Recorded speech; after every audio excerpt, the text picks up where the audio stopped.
Alright, this fly, which I already have a bead sitting on, I forgot to show that part. You can figure it out. Anyway, is called the Idaho Stank. Now, this is not a dig on you Idahoans out there that we love so much, but my good buddy TIm Meikle and I float quite a bit, and whenever he's going a stretch without catching fish, I always tell him that it's because he's got that Idaho Stank and the Utah fish don't want any part of it. Well, one thing led to another, and we were sitting in the shop one day and we both looked at this. This is pink body quill.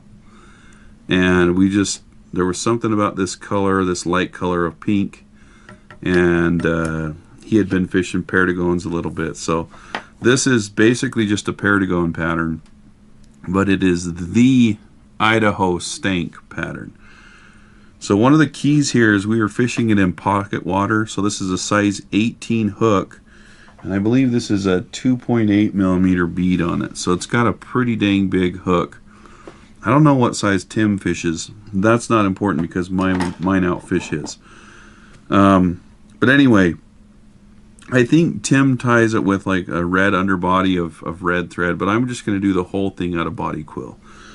So the first thing I'm going to do is I'll get my body quill started, and now you don't want to put a ton of pressure on this stuff because it's not super durable, and that's one of the reasons why we put resin on it. But once I get my thread started, I'm going to kind of push the bead forward and keep my finger on it as I wrap my thread or body quill, and it will eventually get big enough to kind of seat the bead in place.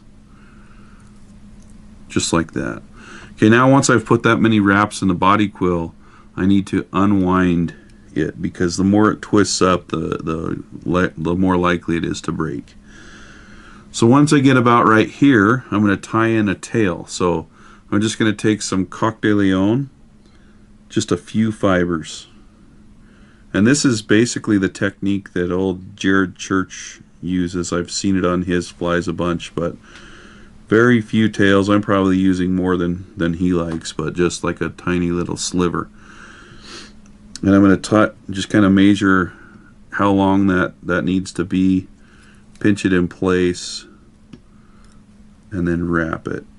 And I wrap it onto the bare hook shank because this body quill is kind of rough when you wrap it in, and if you try to tie your tail in over rough material, there's a chance it's going to want to kick off to one side. So anyway, there it is, tail's tied in. Again, I'm going to kind of unwind this a little bit. Now this has a little bit of a red underbody, so what I'm going to do is I'm going to take a Sharpie and just give it a little tiny tag with red under there. So from here I'm going to unwind it a little bit more. I'm going to go down, I'm going to cover up that red and come forward, and then just kind of build a taper up to about right there. Now you can make this body thicker if you want, but that's about it. Now up here I'm going to unwind it again, and I'm going to make a hot spot. Instead of adding more thread to it, I'm just going to take a pink Sharpie and I'm going to color it. And then this is the time where you're going to break this body quill if you use it, so be really gentle.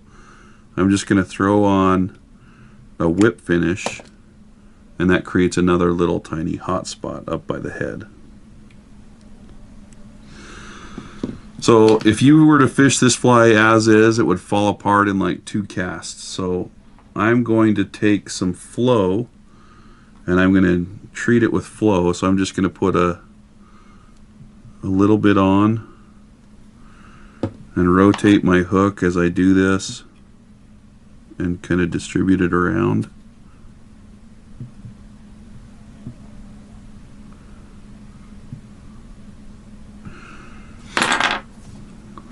So once I have that distributed, I'll just hit it with the light, and as you can see, it has UV qualities, fades into that red tail.